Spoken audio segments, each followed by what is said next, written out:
31 संस्थाएं जो हरियाणा में सबको मान्यता रिकॉग्नाइजेशन कम एफिलिएशन 31 की 31 को स्वीकार करते हुए केवल जो है हरियाणा सरकार का जो उच्च शिक्षा विभाग है उनको केवल सूचित किया है। तो ऐसे इन्होंने एक अदम्य साहस का परिचय देते हुए इस प्राचीन गुरुकुल परंपरा को जीवित करने के लिए जो एक उदाहरण पेश किया, मैं इस जनता की तरफ से पुनः अभिनंदन करता हूँ। गुरुकुल परंपरा की जब बात आती है तो हमारे सामने एक विषय आता है कि भी जो वर्तमान जो समय है वो बहुत लोग नहीं समझ पाए, लेकिन हम बहुत अच्छे से समझ रहे हैं कि कृष्ण सुदामा कहाँ पढ़ते थे। अब कृष्ण सुदामा जो गुरुकुल में पढ़ते थे, अब उनकी जो स्वयं की हैसियत थी, भाई एक बहुत धनिक घर से थे और एक जो है बहुत गरीब घर से थे, तो ज़्यादा नहीं समझते, सिर्फ इतना ही समझे भी जहाँ कृष्ण सुदामा पढ़ सके वही गुरुकुल है। तो ऐसे गुरुकुल की संरचना में, ऐसे गुरुकुल की स्थापना में आप सबका बहुत सहयोग रहा है। तो उसी श्रृंखला में हमारे बीच हमारी बहन तुलना भगिनी और एक बड़ा सहयोग है यादव जी कि जितनी भी मान्यताएं, जैसे ये कैंपस जो है, इसके अलावा आपके 3 कैंपस और भी हैं इसी राउंड में थे। तो जितने भी जो फर्स्ट मान्यता का जब भी जिक्र आया और ये मान्यता पूर्ण का जिक्र आया, तो हमारे बीच हमारी बहन श्रीमती वंदना गुप्ता जी जो उपनिदेशक हैं हमारी मौलिक शिक्षा अधिकारी पंचकुला में, तो वो भी हमारे मध्य हैं। नवरात्र का दिवस है, मैं इनका भी बहुत बहुत अभिनंदन करता हूँ। और एक पहचान इनकी और भी है कि वे जो एक फिल्म बनी थी भाग मिल्खा भाग, तो उस भाग मिल्खा भाग की जो पूरी मूवी को जो फोटो जो ये मुझे ज़्यादा नहीं आता, जो डिजिटल सिस्टम से जो उसकी रिकॉर्डिंग जो भी कुछ हुआ, यानी कि वो फिल्मांकन में जो हमारा बेटा है तो उसका पूरा जो क्या बोलते हैं मैडम, डायरेक्टर, तो हमारी बहन का बेटा, हमारा बेटा वो है। तो ऐसी हस्ती हमारे मध्य है, एक अच्छे शास्त्रीय नर्तकी भी हैं। अरे वाह। तो अनेकों ऐसी खूबियां हैं जिनका वर्णन करना इस मंच के माध्यम से शायद संभव नहीं होगा, लेकिन मैं हृदय की गहराइयों से आपका अभिनंदन करता हूँ। उसके बाद हमारे श्री राम प्रसाद जी कौशिक, जिन्होंने आज पूरा एक हरियाणा जो है उपेक्षित हो चुका था कि पूरे भारत में, पूरे विश्व में नासा ने संस्कृत को एक उच्च से उच्च दर्जा दिया, परंतु हरियाणा एक ऐसा राज्य बन चुका था कि जिसने संस्कृत को पूर्ण रूप से उपेक्षित कर दिया।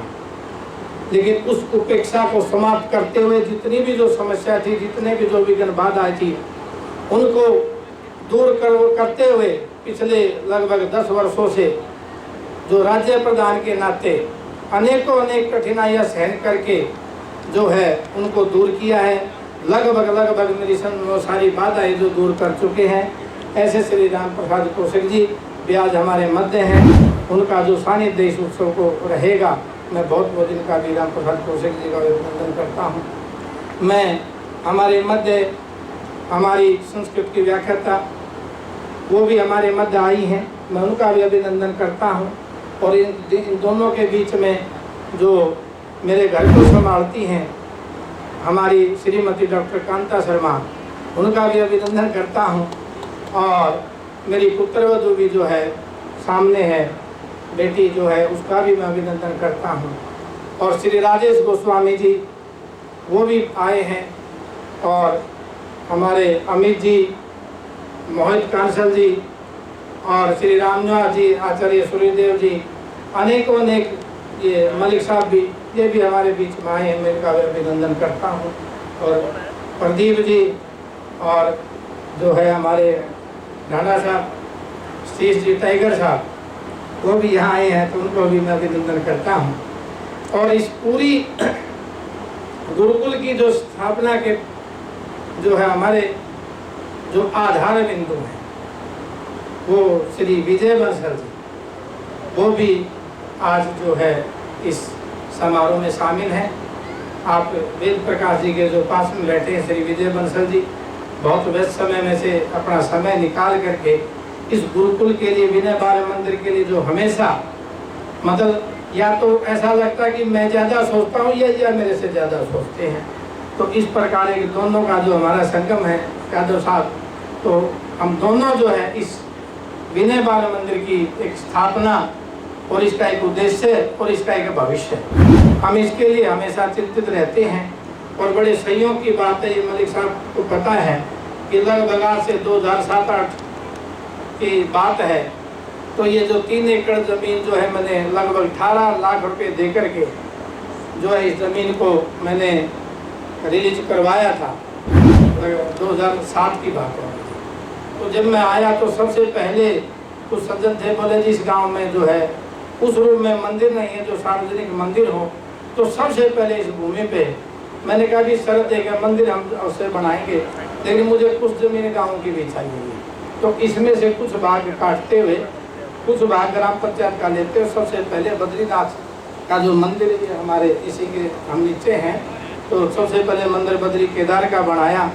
उसके बाद फिर एक संकल्प लेते हुए हमारा जो बेटा था विनय, तो उसके नाम से जो हमने इस विनय बाल मंदिर की जो स्थापना की है।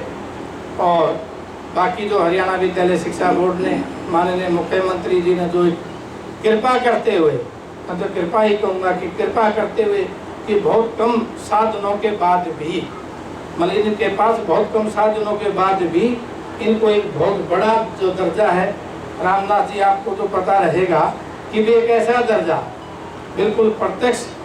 और पिछले साल मैं ज़्यादा क्या बताऊं कि किसी बच्चे के फार्म भी नहीं भरे थे, तभी पेपर करवा दिए उन्होंने। इतनी बड़ी उपलब्धि, अमित जी आपको पता है कि इतनी बड़ी उपलब्धि की परीक्षा के फार्म बाद में भर रहे हैं और जो है बोर्ड की परीक्षा पहले दिलवा रहे हैं।